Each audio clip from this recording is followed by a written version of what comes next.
میرے سے آپ سے دو کوشچن ہے. جو نمبر 1 کوشچن ہے وہ یہ ہے کہ $1 ملین کوشچن جو ہے وہ اس ٹائم یہ ہے کہ چیمپئنز ٹرافی کے لیے کیا انڈیا پاکستان آئے گا؟ یہ سب سے بڑا سوال ہے. تو آپ سے یہ سوال ہے کہ رمیز بھائی آپ کو کیا لگتا ہے کہ پہلے کہ یہ کہ کیا پاکستان اپنے اسٹیڈیم پوری طرح تیار کر لے گا، اور دوسرا آپ کو کیا لگتا ہے کہ کیا انڈیا اس دفعہ چیمپئنز ٹرافی کے لیے پاکستان آئے گا یا نہیں آئے گا، یا پاکستان کو پیچھے جانا پڑے گا؟ آپ کی کیا اس حوالے سے رائے ہے؟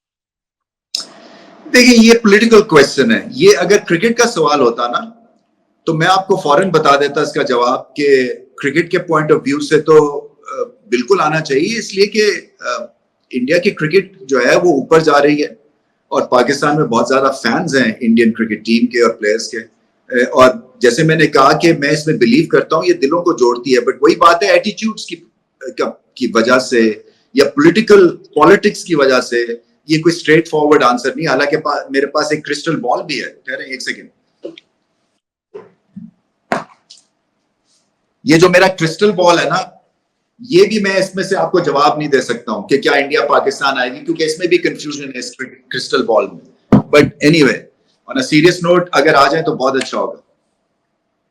ٹھیک ہے. اور ویسے رمیز بھائی آپ کو کیا لگتا ہے کہ اسٹیڈیم ہمارے پوری طرح تیار ہو جائیں گے؟ اسٹیڈیمز کے حوالے سے آپ کی کیا پریڈکشن ہے کہ اسٹیڈیم تیار ہو جائیں گے؟ کیونکہ ایسے لگ رہا ہے کہ جس طرح پاکستان کرکٹ بورڈ نے جو ماڈل دیا ہے وہ تو ایک امپوسیبل لگتا ہے کہ یار یہ ماڈل 3-4 مہینے میں آپ تیار کر لو. تو آپ کی اس حوالے سے کیا رہے ہے؟ دیکھیں میری دو اس میں اوپینینز ہیں. ایک تو آئی سی سی کا ابھی آئی تھنک 6 یا 10 رکنی ایک وفد آ رہا ہے، تو وہ آ کے آپ کو ایک طرح سے بتائے گا کہ کہاں پہ کنسٹرکشن ورک اور کتنا اور کام کی ضرورت ہے. سو پراپرلی ہمیں ایک لاجیکل پکچر ملے گی، کیونکہ میں تو ابھی گیا نہیں ہوں لاہور میں اسٹیڈیم دیکھنے کے لیے کہ کیا اس پہ ورک اور کتنا ہو رہا ہے. مجھے صرف دوسری میرا جو اوپینین یہ ہے کہ کچا کام نہیں کرنا چاہیے. دیکھیں کئی دفعہ یہ ہوتا ہے جلدی میں، اور آج کل جو بارشیں ہو رہی ہیں جو موسم ہے، سو آپ کی جو کنسٹرکشن ورک ہے نا وہ کئی دفعہ رکتا ہے اور گیلی دیواریں ہوتی ہیں. اور تو آپ کو جو ایک پبلک سیفٹی کے پوائنٹ آف ویو سے you got to make sure کہ کام جو ہے نا وہ مضبوط ہو، کہ کوئی سانیہ نہ ہو جائے جلدی میں. سو آئی تھنک ایک بالکل ٹرو پکچر جو ہے وہ پریزنٹ کرنے کی ضرورت ہے. اگر ایک آدھا آپ کا پورشن نہیں بھی بنتا ہے اور وہ ورکنگ کنڈیشن میں پھر بھی ہے، کرکٹ گراؤنڈ ٹھیک ہے، یا آپ کا جو 70-80% جو اسٹیڈیم ہے وہ ٹھیک ہے، سو سیکیورٹی اگر آپ کنٹرول کر لیتے ہیں تو پھر آپ کھیل سکتے ہیں. بٹ وہی بات ہے یہ ٹچ اینڈ گو ہے. مجھے ایسا لگتا ہے کہ دیکھیں میرا ایکسپیرینس یہی ہے، آپ کا بھی ایکسپیرینس یہ ہوگا کہ گھر جب بنتا ہے تو اس میں بھی جو ہے آپ کوئی ڈیفینیٹ ڈیٹ نہیں دے سکتے. جو 6 مہینے کی آپ کا کام ہوتا ہے وہ 8 مہینے پہ چلا جاتا ہے یا 9 مہینے پہ چلا جاتا ہے. تو یہ تو ایک میسو ایک پروجیکٹ ہے، بلکہ 2 پروجیکٹس ہیں. سو آئی ایم جسٹ ہوپنگ، دیکھیں یہ ضرورت تو تھی، اس میں کوئی شک نہیں ہے، بٹ میرا جو اس سے زیادہ امپورٹنٹ سوال یہ ہے کہ پہلے ٹیم تو کھڑی کرے نا، جس کی وجہ سے 70,000 لوگ آئیں گے دیکھنے. جب ٹیم ہی نہیں کھڑی کریں گے تو کون آئے گا پاکستان کرکٹ کو دیکھنے؟ تو پہلا جو ہے نا آپ کا جو کام کرنے کا یہ ہے کہ جو ایک ڈی کنسٹرکٹ کرنا ہے، یا آپ نے نیا ری بوٹ جو کرنے ہے. آپ اسٹیڈیم تو کر رہے ہیں مگر کرکٹ ٹیم کے اوپر بھی اتنی توجہ کی ضرورت ہے.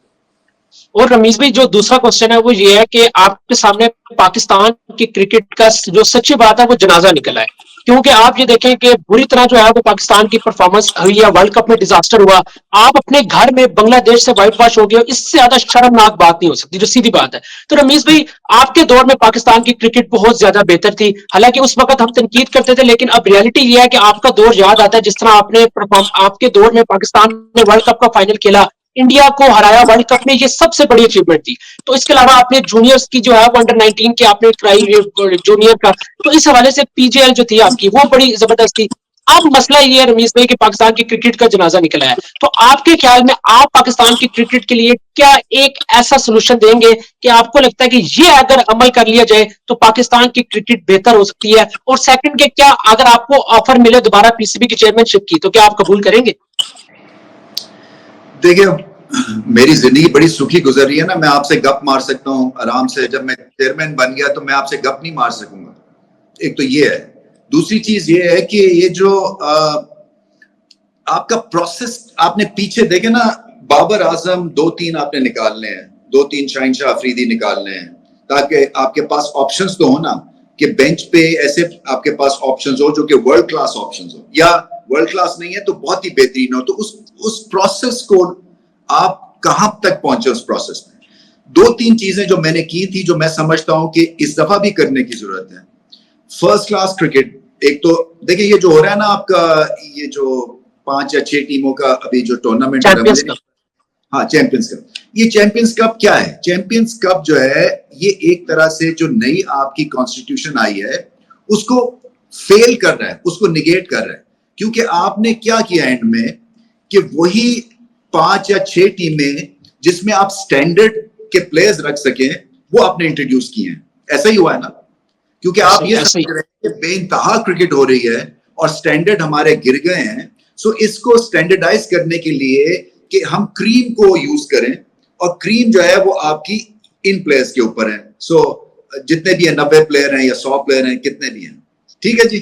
سو پچھلی کانسٹیٹیوشن میں آپ کی فرسٹ کلاس ٹیم جو تھی وہ کتنی تھی؟ 6 تھی شاید. تو آپ کریم کو ہینڈل کر رہے تھے اور سٹینڈرڈ کے اوپر آپ کی توجہ تھی. دوسری چیز یہ تھی کہ آپ کی جو فرسٹ کلاس کرکٹ میں نے کیا وہ میں نے کیا کہ کوچز جو تھے وہ میں 2 لے کے آیا آپ کی کاؤنٹی ٹیم کے کوچز, جو کہ ہماری ڈومیسٹک پلیئرز کے ساتھ ان کو انگیج کیا. اور اس کا مقصد یہ تھا کہ ایک طرح سے نیوٹرل پلیٹ فارم کریٹ کیا جائے, اور وہ آپ جو اوپینین وہ دیں گے ریگارڈنگ پلیئرز وہ ایک نان بائسڈ اوپینین ہوگا, ان بائسڈ ہوگا, ٹھیک ہے. کیونکہ ہمارے یہاں کیا ہوتا ہے کوچز جو ہیں وہ کسی کے گروپ میں شامل ہو کے کئی دفعہ ایسا ہوا ہے کہ پھر آپ کو اوپینین ٹھیک نہیں ملتا ہے, اور نہ ہی ان کی اسیسمنٹ آف پلیئرز کئی دفعہ ٹھیک نکلتی ہے. سو ایک نیوٹرل پلیٹ فارم سے, اور پھر ورک ایتھکس آپ کے میسیولی امپروو ہوئے. یہ بھی مجھے پتا ہے کہ جس طرح سے انہوں نے ڈریسنگ روم میں ماحول کریٹ کیا, جس طرح سے فیلڈنگ کے وہ کرتے تھے ڈرلز, جس طرح سے آپ کو ہر سیشن کے بعد ایک طرح سے بتاتے تھے کہ کہاں پہ پہنچے, ہم نے کرنا کیا ہے, فٹنس کے ایشوز جو تھے یہ فرسٹ کلاس لیول پہ ایڈریس وہ لوگ کر رہے تھے. اور پھر ان کے اگینسٹ لوکل کوچز تھے تاکہ پتہ چلے کہ کیا واقعی فرق کچھ پڑتا ہے یا ہمارے لوکل زیادہ بہتر ہیں. تو یہ کرنے کی ابھی بھی ضرورت ہے, اس کو اور پروفیشنلائز کرنا ہے, اس کو اور زیادہ انٹرنیشنل سٹینڈرڈ کے اوپر لے کے جانا ہے آپ کی فرسٹ کلاس کرکٹ کو. اور دوسرا پی جی ایل کی آپ نے بات کی, دیکھیں اب پی ایس ایل میں 2 نئی ٹیمیں آنی ہیں اگلے سال. آپ مجھے یہ بتائیں اس وقت جو کرکٹ میں پلیئرز کا سٹینڈرڈ ہے, کیا آپ ورلڈ کلاس 30 پلیئرز یا 40 پلیئرز نکال سک رہے ہیں 2 نئی ٹیموں کے لیے؟ نہیں نکال سکیں گے. اور پی جی ایل کا مقصد یہ تھا کہ 3 سال کے اندر جو 17 سال کا بچہ ہے وہ 20 سال کا ہوگا, بیسٹ کوچز کے تھرو اس کی ٹریننگ ہو رہی ہے, اور اس کو پیسے بھی مل رہے ہیں, کیونکہ 30,000 کا سٹائپنڈ تھا ہر بچے کے لیے, جو کہ 100 بیسٹ کڈز کا ہم نے اناؤنس کیا تھا ایک پروسیس, جس میں کہ اینگرو والوں نے جو ہے وہ فورن کوچز کے پیسے دیے تھے. مجھے یاد ہے میرے خیال میں $4-5 لاکھ کے کتنے تھے پر ایئر کا ان کا کانٹریکٹ تھا. پھر اسکول کرکٹ کو ریوائیو کیا تھا, وہ ایک بینک کے تھرو ہم اسکول کرکٹ پورے پاکستان میں لانچ کر رہے تھے. پھر اس کے بعد پی جے ایل تھا. پی جے ایل کا مقصد کیا تھا؟ پروفیشنلائز. آپ کا یہی جو کانسیپٹ یہ ابھی چیمپئنز کا کر رہے ہیں تو یہ اس میں تھا, بچوں کے ساتھ تھے ہمارے گریٹ پلیئرز, ایکس گریٹس, جو کہ ان کو بتا رہے تھے, کیونکہ وہاں پہ ٹریننگ جو ہے نا وہ زیادہ امپورٹنٹ ہے. اور پھر ایک پاکستانی بچہ جو تھا وہ انٹرنیشنل ڈگ آؤٹ میں کپتانی کر رہا تھا پاکستان, اور اس کا سوچے کتنا کانفیڈنس اس کو مل رہا ہوگا کہ ایک آسٹریلین کی کپتانی کر رہا ہے, ایک سری لنکن بچے کو کپتانی کر رہا ہے. آپ ایک دوسرے کو سمجھ رہے ہیں, ایک دوسرے کو کلچرز کو جان رہے ہیں, پھر پروفیشنل سیٹ اپ کے تھرو ان کی ٹریننگ ہو رہی ہے, پھر ان کو پیسے مل رہے ہیں, اور پھر میچ جو ہے وہ فائنل جو تھا وہ ہاؤس فل تھا. اس کو آپ نے ڈسکنٹینیو کر دیا آن دا بیسس کہ یہ کمرشل سینس نہیں بنتی. اب مجھے یہ بتائیں گے جو ایج کرکٹ ہے اس میں کمرشل سینس پہلے تو کتنی بننی چاہیے؟ جو اتنے زیادہ فنڈز ہیں پی سی بی کے پاس, یہ کیا یہ اپنا یہ شملہ پہاڑی پہ سجانے کے لیے ہیں؟ یہ جب تک کہ آپ اس میں بچوں میں انویسٹ نہیں کریں گے جو کہ آپ کا فیوچر ہے, اور پروفیشنلائز نہیں کریں گے سیٹ اپ کو, تو پاکستان کرکٹ آگے کیسے جائے گی؟ اور پھر وہی بات کہ چلے ایک فارمیٹ میں تو آپ سپر سٹار بنے نا, وائٹ کرکٹ کوئی لے لیں نا, وائٹ بال کرکٹ کو, اس میں آپ کسی کو نہ جیتنے دیں, چاہے وہ ون ڈے ہو چاہے وہ T20 ہو. ٹیسٹ کرکٹ ٹھیک ہے, آہستہ آہستہ آپ اوپر جائیں, مگر آپ کے جو ایک نیچرل انسٹنکٹ اور جو آپ کے ڈی این اے میں ہے وہ وائٹ بال کرکٹ ہے, زیادہ دیکھی جاتی ہے, زیادہ کھیلی جاتی ہے, اس کو آپ صحیح طرح سے رن کریں. اور پی ایس ایل کی جو اگلی 2 ٹیمیں ہیں وہ آپ کیسے بنے گی؟ آپ نے اس کو ڈسکنٹینیو کر دیا, اور وہ اس نے سال میں جان پکڑ لی تھی اس پروجیکٹ میں. اور آپ کسی سے پوچھ لیں جو ان کے ساتھ لگے ہوئے تھے کوچز, تو مطلب اگر آپ آ کے یہ سمجھیں گے کہ ہر پچھلی چیز خراب ہے اور وہ ایک اچھی چلتی ہوئی آپ ناؤ میں چھید کر دیں گے تو اس نے ڈوبنا ہی ہے. تو اس لیے بھی مجھے بڑا افسوس ہوتا ہے کہ ایک اور بچوں کی زندگی آپ بدل رہے ہیں, ان کے والدین کی زندگی آپ بدل رہے ہیں, ان کو ایک آپ بہت بڑا ایک پلیٹ فارم دے رہے ہیں سپر سٹار بننے کا. اور کئی پلیئرز جو تھے بلوچستان کے اتنے ٹیلنٹڈ تھے وہ گم گئے. اس کے بعد کئی پلیئر جو تھے وہ سندھ کے تھے وہ گم گئے.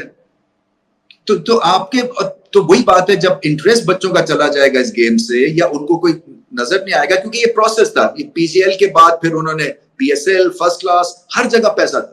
پاکستان کرکٹ تو پیسہ بھی چلے گا, عزت بھی تھی, اور آپ کے لیے ایک پروسیس کریٹ ہوا تھا جہاں پہ آپ فیوچر کے سپر سٹارز نکالیں گے. مگر اس کو کنٹروورشل بنایا گیا خام خواہ سے, جس کی وجہ سے جو ہے اب آپ کے پاس کوئی آلٹرنیٹیو آپشن ہی نہیں ہے.